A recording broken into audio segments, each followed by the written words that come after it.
Abramos, hermanos, la palabra del Señor en el libro de Hebreos. Busquemos el capítulo número 5.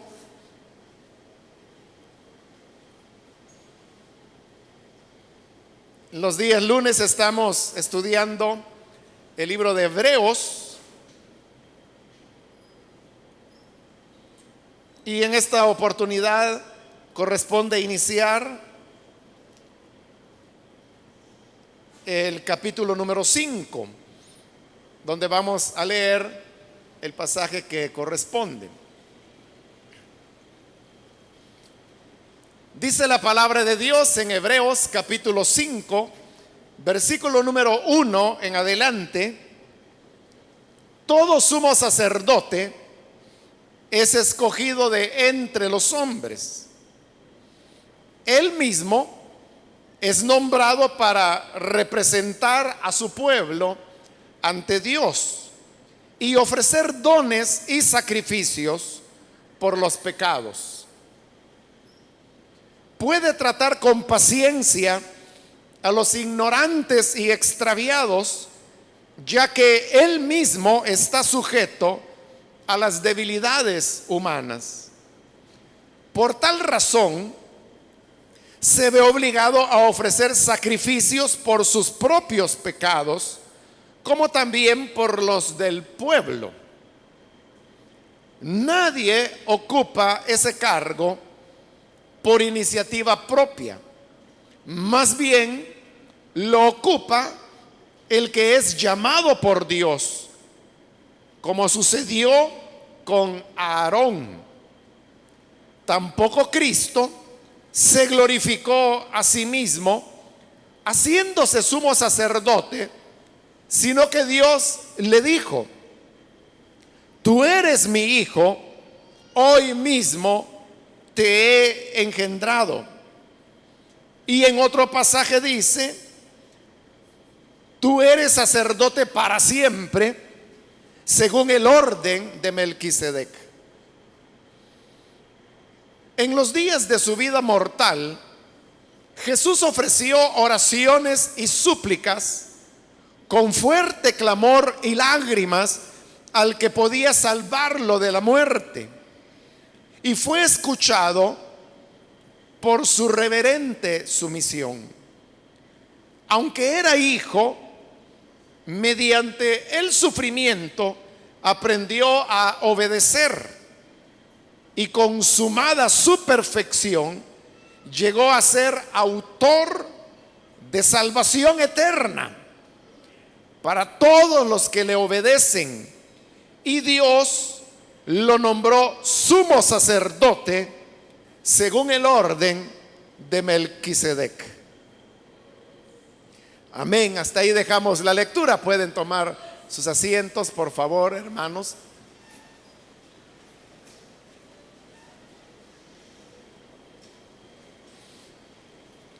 Hermanos, a partir de este capítulo 5 y los capítulos que habrán de continuar de este libro de Hebreos, el contenido se va a centrar y a enfocar en el tema del sacerdocio. Recuerde que hay una verdad fundamental que Hebreos nos presenta, y es que Jesús es superior a Moisés. Consecuentemente, el Evangelio es superior a la ley. Pero para demostrar cómo es que el Evangelio es superior a la ley, el libro va a tomar varios elementos de la ley y los va a ir comparando con el Evangelio. Así vimos ya el tema del día del reposo. El guardar el día sábado era uno de los mandamientos de la ley de Dios. Y vimos cómo el sábado, el día de reposo, solamente era una figura o una sombra del verdadero reposo que habría de traer la gracia del Señor, en la cual finalmente descansamos de nuestras obras para confiar en los méritos de Cristo.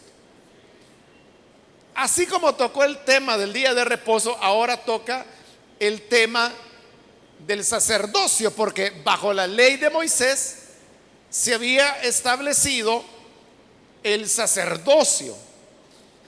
Ya en los versículos finales del capítulo 4 se comenzó o se introdujo ya el tema de Jesús como el nuevo sumo sacerdote.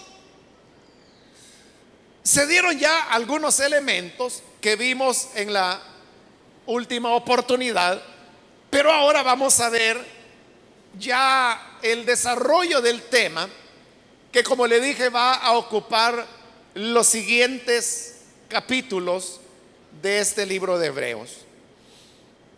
El capítulo 5 comienza con una definición que es un sacerdote, y luego también va a presentarnos las condiciones para que un hombre pudiese ser sacerdote, que eran básicamente dos. Una, que fuera compasivo con los seres humanos, y número dos, que hubiera sido llamado, escogido por Dios para ser un sacerdote. Comencemos entonces en el versículo 1, donde dice: todo sumo sacerdote es escogido de entre los hombres. Esto es algo, hermanos, muy fácil de entender, y que uno podría pensar, bueno, es algo tan sencillo que todo mundo lo sabe, ¿por qué tiene que ser mencionado? Y es que todo sumo sacerdote es tomado de entre los hombres. Entonces, obviamente que tiene que ser tomado de entre los hombres. Un sumo sacerdote no podía ser tomado de entre los ángeles, no podía ser tomado de entre los mamíferos, de entre los peces. Un sumo sacerdote no podía ser del reino vegetal, tenía que ser un ser humano. Y por eso le digo, ¿qué tiene de extraño o por qué comienza diciendo que todo sumo sacerdote es tomado de entre los hombres? Si eso todo el mundo lo sabe, que todos los sacerdotes eran hombres. Le decía que por ser algo tan sencillo, tan básico, uno podría decir, bueno, ¿qué importancia tiene eso? Pero si se menciona es porque tiene una importancia. Y la importancia nos la sugiere la manera como la frase está construida. Porque dice: todo sumo sacerdote es escogido de entre los hombres. Es decir, que entre los hombres, entre el género humano, Dios escoge o llama a uno que es el que se va a convertir en el sumo sacerdote. Pero el que sea tomado de entre los seres humanos significa que es un humano, y que por ser humano puede comprender las limitaciones, o como lo dirá ahí el pasaje, las debilidades a las cuales el ser humano se encuentra expuesto. Si esta verdad que el sumo sacerdote es un humano no tiene mayores repercusiones en el sentido de entenderlo, sí tiene grandes repercusiones cuando más adelante se va a afirmar que nuestro sumo sacerdote es el Señor Jesucristo. Y ahí, ¿por qué tendrá valor? Porque, como el mismo Señor Jesús lo dijo allá en el Evangelio de Juan capítulo 3, nadie subió al cielo sino el Hijo del Hombre que descendió del cielo. En Juan, en el capítulo 17, en la oración del Getsemaní, Jesús le dice al Padre: Padre, la gloria que yo tuve contigo antes de la fundación del mundo, esa es la gloria que te pido. Entonces vea, Juan, como otros pasajes de la Biblia, enfatiza el hecho que Jesús es alguien que vino a este planeta, vino a esta tierra. Entonces, si Él vino a nosotros, la pregunta sería: ¿es humano o no es humano? Ahí es donde cobra importancia el que hoy se diga que el sumo sacerdote es tomado de entre los hombres. Pero ese es un tema que se va a desarrollar más adelante. En este momento, como le dije, solo se está dando una definición. Y esa definición nos dice que el sacerdote es tomado de entre los hombres. Siempre el versículo 1, pero ya en la segunda parte, dice: Él mismo es nombrado para representar a su pueblo ante Dios y ofrecer dones y sacrificios por los pecados. La función básica de el sacerdote es ser un mediador entre los hombres y Dios. Recuerde que Dios es santo. La Biblia dice que Él es puro, y el hombre, por el contrario, es pecador, vive lejos de Él. Entonces, ¿cómo puede un ser pecador como el hombre presentarse ante un Dios que es santo? La respuesta es: no se puede presentar. Como no puede presentarse, entonces necesita a alguien que interceda por él. ¿Se recuerda aquel relato que nos presentan los evangelios? Que había un hombre que era parte del ejército romano, era un centurión, y él tenía un criado en su casa que había enfermado. Parece que él había hecho ya todo lo humanamente posible por salvar la vida de su criado, a quien él apreciaba. No le habían podido ayudar, y todo parecía indicar que el desenlace sería la muerte del criado. Pero este centurión había oído hablar acerca de Jesús, del cual decían que era el Cristo. Entonces él dijo: si Jesús viniera, Él podría sanar a mi criado como ha sanado a tantos otros enfermos. Pero el centurión sabía, primero, que él era gentil; segundo, que era un militar; tercero, que era miembro del ejército de ocupación. Entonces él dijo: ¿quién soy yo para ir delante de Jesús y pedirle un favor para mi criado?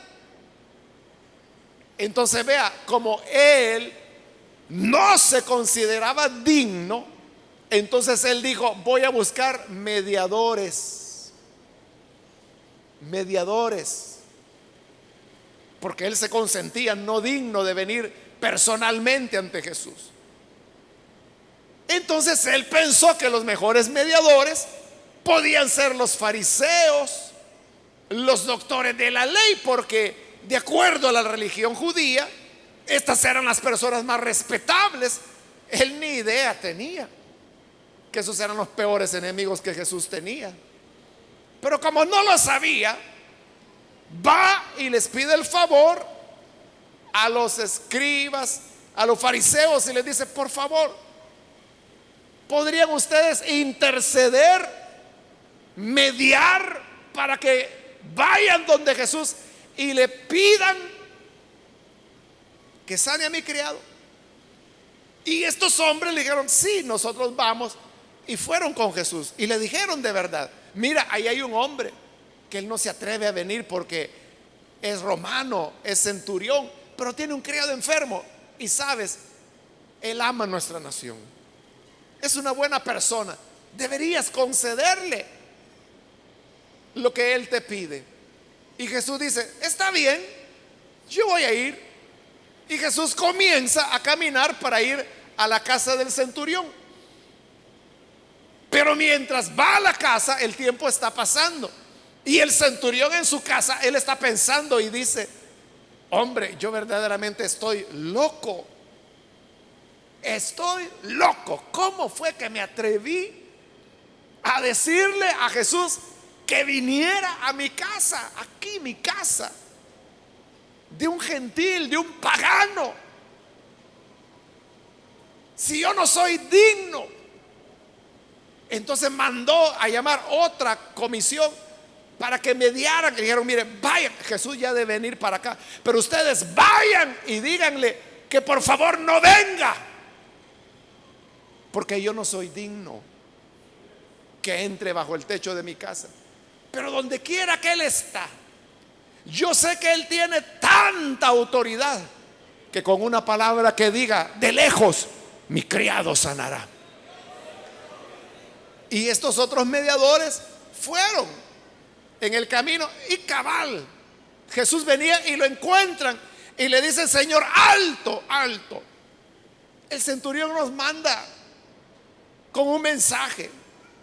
El centurión te dice que mejor ya no vayas a la casa de él, porque él se considera pecador. Él se considera que no es digno que entres en su casa. Pero él dice que tú tienes autoridad y que la palabra que tú digas tiene autoridad suficiente como para sanar a su criado. Y cuando Jesús oyó esas palabras, él dijo: ni siquiera en Israel he encontrado tanta fe como en este hombre. Que se haga así como ha dicho. Y en ese instante el criado fue sanado y se levantó.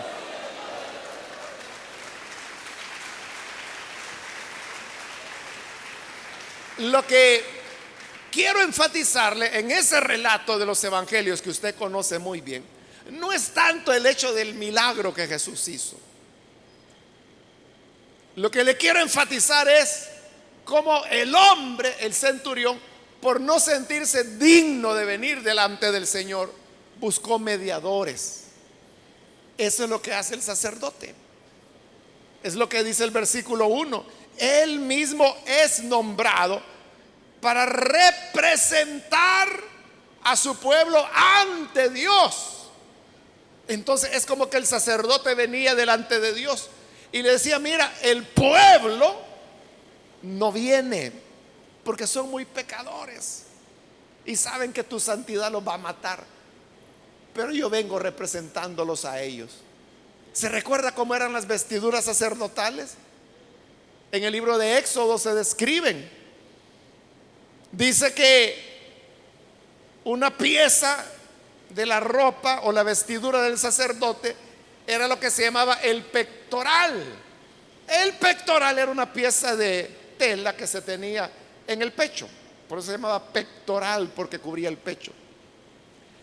Pero en este pectoral habían 12 piedras.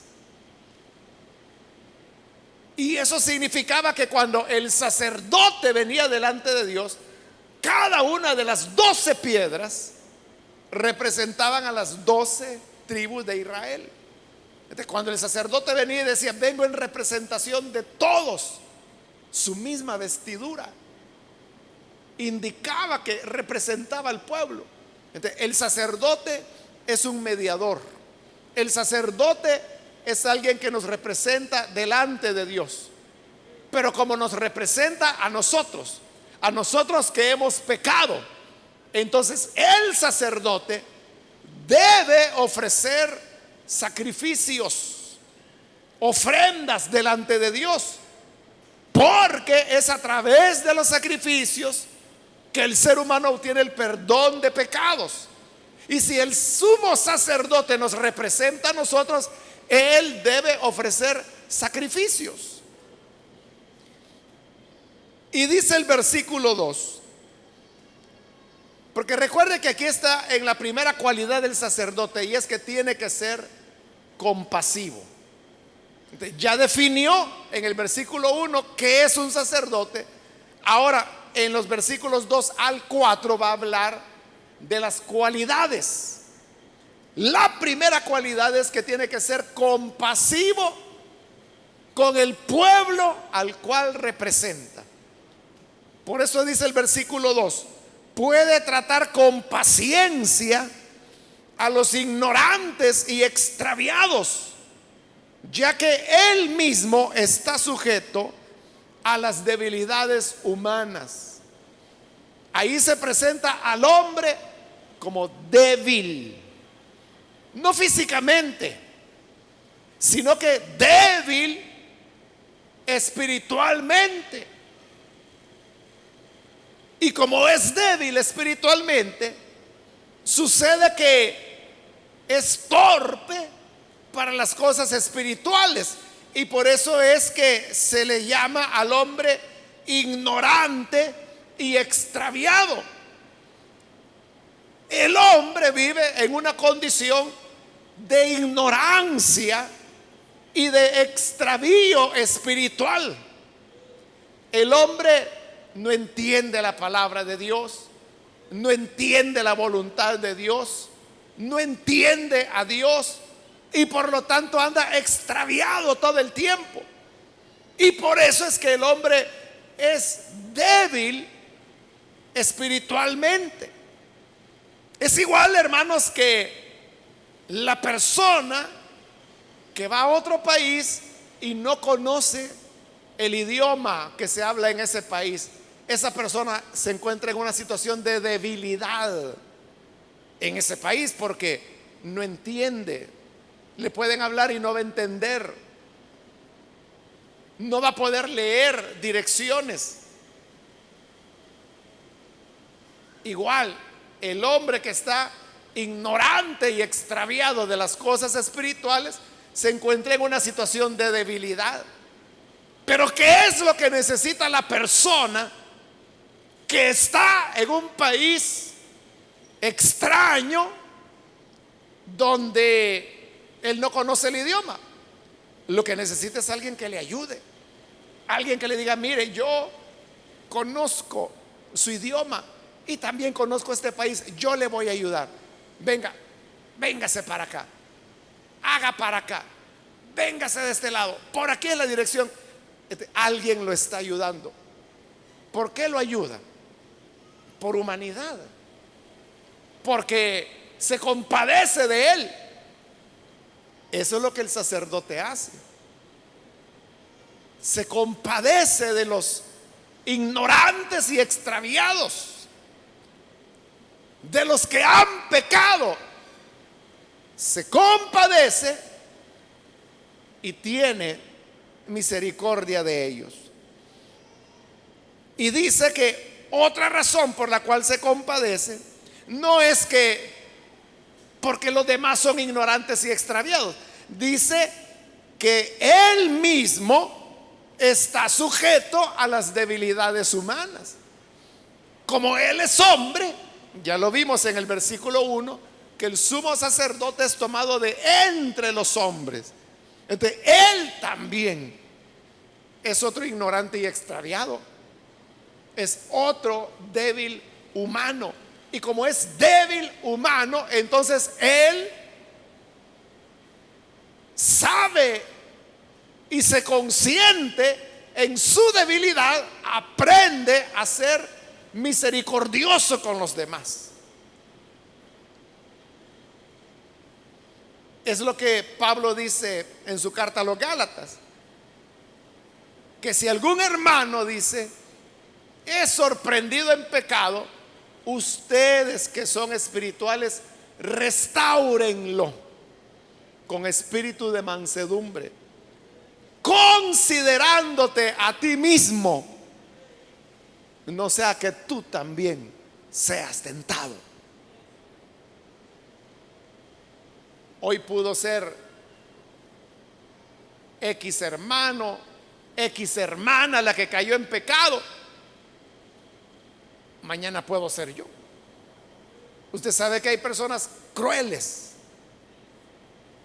que, como se dice popularmente, hacen leña del árbol caído. Y cuando un hermano falla, entonces comienzan a decirle: no, si ese fue un diablo todo el tiempo, ese siempre fue un hipócrita, a mí nunca me la hizo, yo todo el tiempo supe que era un sinvergüenza. Y lo destruyen totalmente. Y se olvidan que el día de mañana es él el que pudiera estar en la misma condición.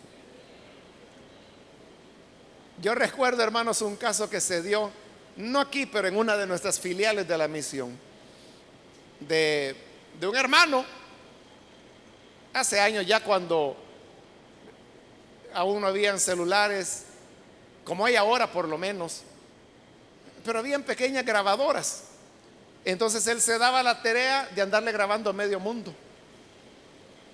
Y entonces grababa lo que la gente decía, lo que la gente opinaba, y a veces él mismo les echaba leña y le decía: mire, ¿y usted qué piensa del pastor? Y plum, encendía la grabadora, la tenía escondida. Y la gente decía: ah, no, es que yo creo que el pastor es un haragán, yo creo que el pastor es carnal. Y empezaban a hablar del pastor. Y luego él venía con la grabación y le decía: mire, amado hermano pastor, lo que fulano dice de usted. Y le ponía la grabación. Oiga. Y así, de esa manera, él destruyó a varias personas y varias familias con el viejo truco de la grabación. Y él tenía una posición importante dentro de esa filial. Pero es lo que dice ahí, que cuando otro ha fallado, nosotros tenemos que considerarnos. Yo me cuido, no vaya a ser que sea yo el siguiente. Él no pensó en eso. Entonces él estaba casado, era un hombre casado, como le digo, con un privilegio importante dentro de esa filial. Y había una hermana de la iglesia, joven, soltera. Entonces él, que no tenía pensado que él también podía ser tentado, comienza a seducir a la hermana y comienza a decirle cosas. Bueno, anduvo acosándola, averiguó dónde ella trabajaba o estudiaba, no me acuerdo, pero la cosa es que cuando ella salía, ahí estaba él en el carro y le decía: hermana, la llevo. Y la hermana ya no hallaba qué hacer, porque ella era joven, y ella decía: si yo voy y digo delante de la iglesia lo que él me dice, él lo que va a hacer es negarlo y va a decir que yo estoy mintiendo. Y como él tiene una posición importante, le van a creer más a él que a mí. Y esta joven comenzó a pensar: ¿cómo hago? ¿Cómo hago? ¿Cómo hago? Porque ya la tenía hasta aquí. Y un día viene ella y dice: ya sé, le voy a grabar lo que él me dice. Ella no sabía lo que el otro hombre hacía. Y así fue. Un día saliendo iba ella, cuando ella estaba el hermano esperando. Y le digo: hermana, súbase a mi carro, véngase, yo la llevo. Ella ya llevaba su grabadora y le dijo: no, yo me voy en bus. No, no, véngase, no tenga pena.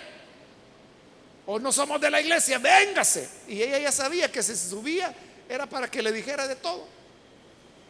Pero como ella ya llevaba la idea, se subió y llevaba la grabadora encendida. Y cuando iban en el vehículo, él aprovechó y comenzó a decirle de todo, ¿verdad? Lo que los pícaros le dicen a las muchachas, ¿no? ella le grabó todo. Entonces luego llegó donde el pastor y le dijo: pastor, le digo, usted reconoce esta voz, y se la puso. Ah, sí, le digo, es el hermano fulano, que tenía un privilegio importante. Ah, bueno, oiga lo que me dice. Y le puso toda la grabación. Entonces le dijo el hermano: lo vamos a mandar a llamar. Lo mandaron a llamar y ahí estaba la muchacha. Y entonces el pastor le dijo: mire, hermano, esta joven viene y lo acusa de que usted la anda acosando. No, ¿cómo va a creer? Envidia me tiene. Yo tengo 30 años de estar en la iglesia. Antes que ella naciera yo ya era siervo de Cristo. ¿Cómo le va a creer a esa mujer? Es mentirosa. Entonces el pastor le dijo: bueno, saque la grabación. Entonces vino la hermanita y plum, la grabación. Hubo que suspenderlo a él. Eso es lo que el sacerdote no puede hacer. El sacerdote tiene que estar consciente que él mismo está expuesto a debilidades. Y como él mismo está expuesto a debilidades, entonces se vuelve compasivo. Atención a eso. Compasivo, no encubridor. No encubridor, pero sí compasivo. Eso es lo que se llama tener corazón de pastor, que es algo que mucha gente no entiende. Mucha gente no entiende lo que es tener corazón de pastor. El corazón de pastor es el que espera, tiene compasión y dice: esta persona puede cambiar. Entonces, es cuando vienen y le dicen a uno: mire, si yo fuera usted, a ese fulano hace años a patadas los hubiera sacado de la iglesia. Y viene el pastor y dice: no, no, hermano, no es así la cosa. Entonces viene la gente y dice: no, este es consentidor, igual ha de ser, es un alcahueto. Es que tiene corazón de pastor y espera lo mejor. Claro, cuando esos límites se sobrepasan, ya no se puede hacer más por esa persona. Versículo 3 dice: por tal razón el sumo sacerdote se ve obligado a ofrecer sacrificios por sus propios pecados, como también por los del pueblo. Como el sumo sacerdote sabe que también él está expuesto al pecado, cuando llegaba el día de la expiación, el primer sacrificio que el sumo sacerdote ofrecía eran por sus pecados y los pecados de su familia. Cuando él había expiado sus pecados y los de su familia, entonces comenzaba a tratar con los pecados de todo el pueblo. Por eso dice: ofrecía sacrificios por sus pecados. Es decir, el sacerdote es alguien que está consciente que también él necesita la misericordia de Dios. Esa es la primera cualidad, le decíamos, ¿verdad? Compasión. La segunda cualidad: ser llamados por el Señor. Dice el versículo 4: nadie ocupa ese cargo por iniciativa propia, más bien lo ocupa el que es llamado por Dios, como sucedió con Aarón. En Israel nadie podía llegar y decir: mire, yo quiero ser sumo sacerdote, ahí me pone a mí. No, era el que Dios llamara. Y dice ahí: así como llamó a Aarón. Cuando Dios dijo que el primer sumo sacerdote que hubo en Israel era Aarón, Dios dijo: Aarón será sumo sacerdote, y no le anduvo consultando ni pidiendo opinión a nadie. Digo, será Aarón y su descendencia, y los otros sacerdotes serán de la tribu de Leví y sus descendencias. Él los escogió. Entonces, el sumo sacerdote no es alguien que se propone, no es alguien que dice: yo quiero ser, yo me ofrezco de voluntario. Aquí no hay cuestión de voluntarios, es a quien el Señor llama. Entonces, hemos visto que bajo la ley los sacerdotes tenían dos cualidades. Eran compasivos con el pueblo y segundo, eran llamados por el Señor. Pero como el propósito de Hebreos es comparar la ley con la gracia, a Moisés con Jesús, hoy viene la comparación. Y en el versículo 5 comienza tocando el punto de ser llamado por el Señor. Dice el versículo 5: tampoco Cristo se glorificó a sí mismo haciéndose sumo sacerdote, sino que fue Dios quien se lo dijo. Ni Jesús le dijo: Padre, yo quiero ser el sacerdote de mi pueblo. Dios lo eligió. Dios le dijo que él sería sumo sacerdote. ¿Y a dónde se lo dijo?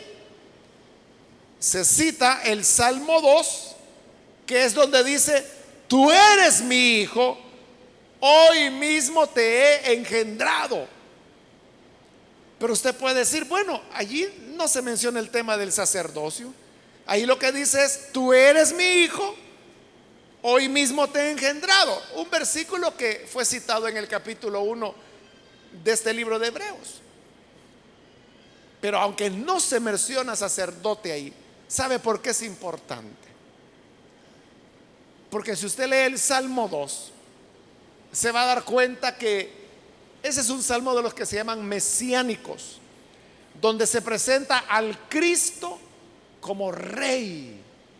Y a ese Cristo que es rey, el Señor le dice: tú eres mi hijo, hoy mismo te he engendrado. Es decir, que de Dios nace la idea. Dios lo elige para hacerlo rey, porque los judíos tenían la idea de dos Cristos: un Cristo que era rey y otro Cristo que sería sacerdote.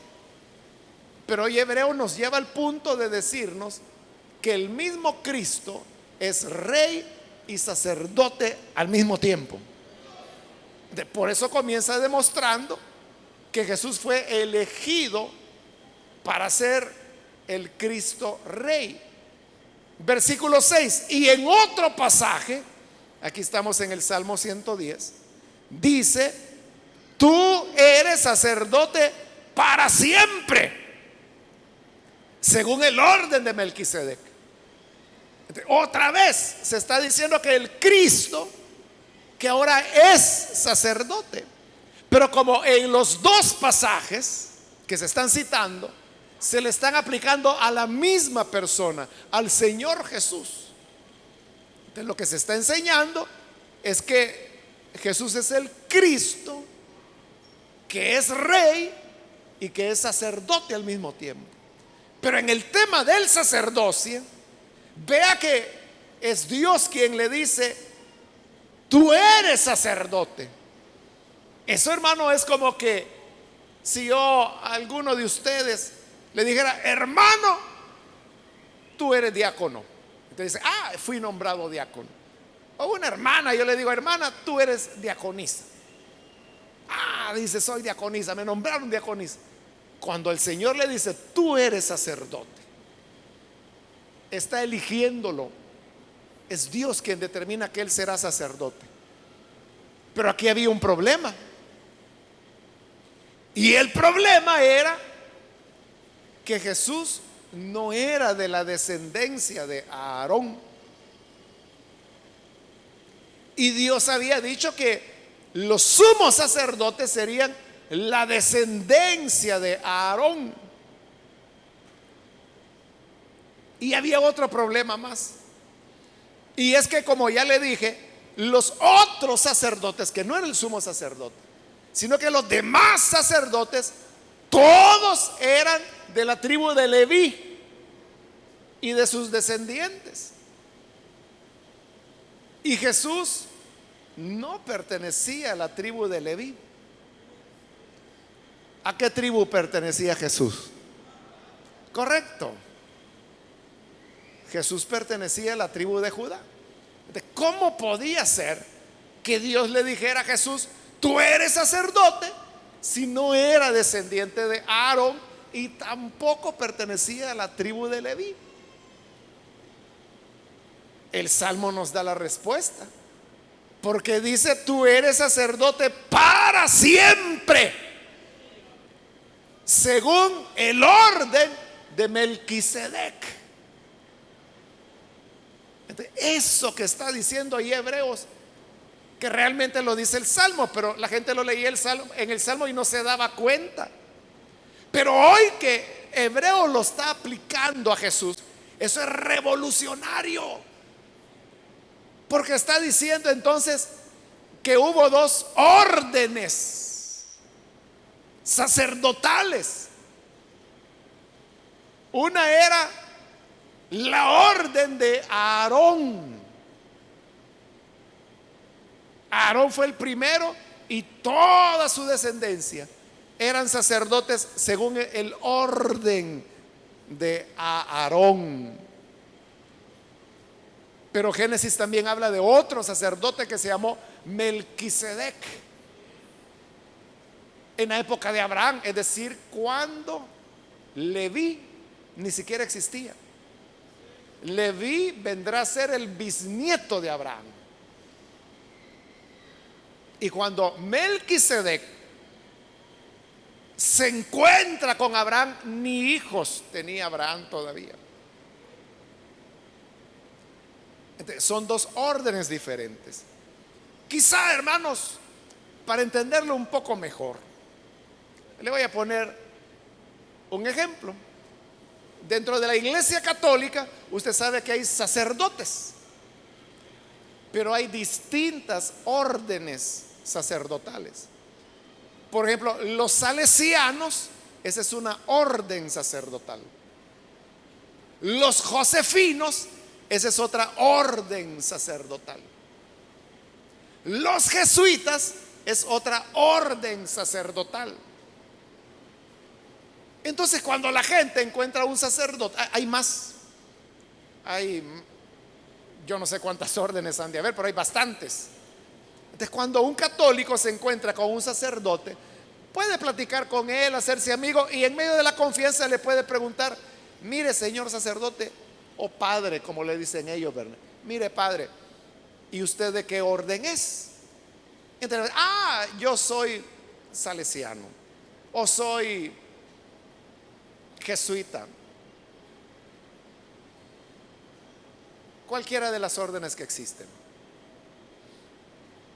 Entonces, así como dentro del catolicismo hay varias órdenes, en el judaísmo habían dos órdenes. Una era la orden de Aarón, que era hereditaria, porque se le dijo, por eso se llamaba el orden de Aarón, porque Aarón fue la cabeza, y de ahí siguió su hijo, su nieto, su bisnieto, su tataranieto, y así de generación en generación se formó el orden, el sacerdocio de Aarón. Pero en el caso de Melquisedec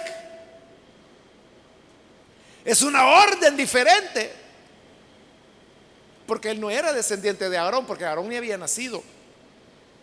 Tampoco era de la tribu de Leví, porque tampoco existía la tribu de Leví. Y como lo vamos a ver más adelante, el sacerdocio según el orden de Melquisedec no se hereda. ¿Por qué no se hereda? Porque este es un sacerdocio eterno. Por eso dice el Salmo: tú eres sacerdote para siempre. Pero ese es un tema que se va a tratar más adelante. Por ahora, lo que se está demostrando es que Jesús no llegó a ser sacerdote porque Él se metió o porque Él lo pidió. Es porque el Padre lo eligió para ser sumo sacerdote. Ahí cumple el primer requisito de ser sacerdote. El otro requisito dijimos que era ser compasivo. Entonces, veamos si Jesús cumple el requisito de ser compasivo. Dice el versículo 7: en los días de su vida mortal, Jesús ofreció oraciones y súplicas con fuerte clamor y lágrimas al que podía salvarlo de la muerte, y fue escuchado por su reverente sumisión. Entonces, Jesús ahí cobra sentido lo que vimos en el versículo 1, que dice que todo sacerdote es tomado de entre los hombres. Jesús también vivió entre los hombres, porque su nombre es Emmanuel, Dios con nosotros, Dios morando con los hombres hasta llegar a ser otro hombre. Entonces, al ser humano, Dios lo toma y lo nombra sacerdote, pero en los días de su vida mortal, dice, Él se entregó a la oración, a la súplica, al que le podía librar de la muerte. En los días que hoy vivimos, usted sabe que uno de los más grandes temores que el salvadoreño tiene es el temor a la muerte, por el clima de inseguridad que vivimos. Y tal vez no es que usted tema que lo maten a usted, pero usted dice: mis hijos, mi hija, mi hermano, mi papá. Entonces es un temor a la muerte. Eso es lo que Jesús sintió. Y por eso es que Jesús oraba, y oraba con gran súplica y con lágrimas. Se parece a cómo ora usted, ¿verdad? ¿Cuántos derraman sus lágrimas delante del Señor cuando tienen una necesidad muy grande? ¿Lo ve? Igual a Jesús. Él vivió lo que nosotros vivimos. Versículo 8 dice: aunque era hijo, el Hijo de Dios, mediante el sufrimiento aprendió a obedecer. Es decir, que siendo el Hijo de Dios,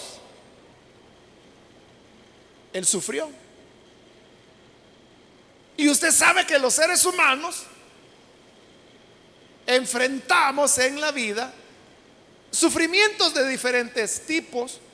Por eso es que hay personas que dicen: no, si nosotros a sufrir venimos. No, si a esta vida a sufrir se viene. Si la gente dice eso, es porque algo de verdad hay. Sufrimiento. Pero Jesús también vivió ese sufrimiento, y dice que por ese sufrimiento aprendió a obedecer. No significa que Él era desobediente. Significa que como Él era hijo, ¿quién le iba a dar órdenes a Él? Si Él es Dios. Pero cuando se encarnó y se hizo hombre, Emmanuel, uno con nosotros, aprendió a obedecer. Ahí específicamente está hablando de su oración en el huerto del Getsemaní, cuando Él dijo: Padre, si es posible que esta copa pase de mí sin que yo la beba, porque dice que tenía temor a la muerte. Pero luego Él mismo dijo: pero Señor, que no se haga como yo quiero, sino que se haga tu voluntad. Entonces, decidió someterse a la voluntad de Dios. Aprendió la obediencia. El sufrimiento nos enseña a nosotros también a obedecer. Versículo 9: y consumada su perfección. Cuando dice que se consumó su perfección, no significa que Jesús era imperfecto antes. Cuando dice consumada su perfección, significa que Él llegó a ser el Redentor perfecto, porque vivió las experiencias humanas, experimentó todas las vivencias que como seres humanos nosotros podemos tener. Así fue perfeccionado y llegó a ser autor de salvación eterna para todos los que le obedecen, porque ahora Él puede compadecerse de nosotros, porque Él sabe, hermano, Él sabe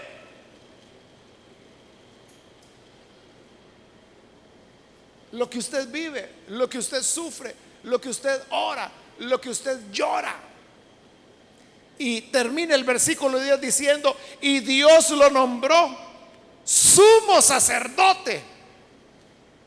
Y ahí va la afirmación revolucionaria: según el orden de Melquisedec. Está diciendo, Jesús no fue sacerdote según el orden de Aarón. No hubiera podido serlo, porque no era descendiente de Aarón, ni tampoco era la tribu de Leví. Pero Dios lo nombró sacerdote según un orden diferente, según el orden de Melquisedec, que más adelante se nos va a explicar qué es eso. El hecho es que ahora Jesús es sumo sacerdote. Y si Él es sumo sacerdote, entonces significa que Él puede compadecerse de nuestro dolor, de nuestras necesidades. Es igual, hermano o hermana, que si usted ha padecido alguna enfermedad. Digamos que usted tuvo cálculos biliares. Es un dolor sabroso, ¿verdad? Gracias a Dios yo nunca lo he experimentado, no. Pero los que aquí ya lo vivieron saben que es sabroso, ¿no? El dolor de cálculos en la vesícula. Pero realmente es un problema no difícil de resolver. Simplemente hay que extirpar la vesícula y ya no le van a hacer la gran heridota que hacían antes. Hoy son 3 puntitos nada más. Y entonces a través de un instrumento le van a extraer la vesícula y usted va a salir caminando del hospital. Pero la gente que ya vivió eso ya sabe lo sabroso que es eso.